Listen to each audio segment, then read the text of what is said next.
from Jack in Connecticut. And Jack, I think you're right. We will take this to heart.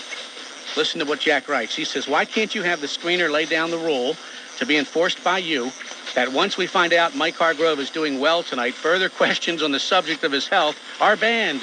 If he had stayed on for another hour, every single caller would have asked him how he was, and he would have answered. It's terrible radio, and it deprives the fans of an opportunity to hear Hargrove. Steve, you have to take control here and enforce this. When you have a high-profile guest and limited time, the first thing out of the caller is the question, period. By the way, how are you?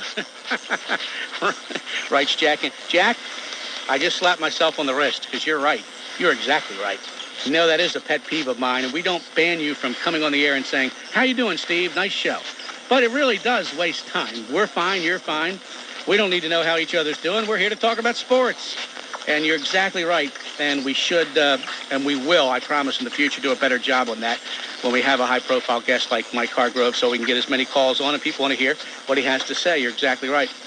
You know, same thing applies to me. Sometimes it's a small pet peeve of mine when the callers come on the air and give you your resume. You know, before I criticize the Ravens, I want you to know, for 35 years I've been watching football. I was an official for 10. I played for 4. I've seen 1,000 games in my life, and now I want to tell you what I think. So that is another thing you don't need to do as a caller.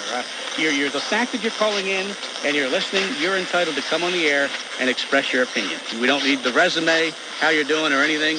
You come on and we talk. So I'm not even going to say to Glenn, how's he doing? I'm just going to say, here's Glenn in Perry Hall. How you doing, Steve? It's been a number of years. I'm doing good. It's been a number of years. I used to live with you up in Kingsville. Oh, I think I know who this is. How's it going?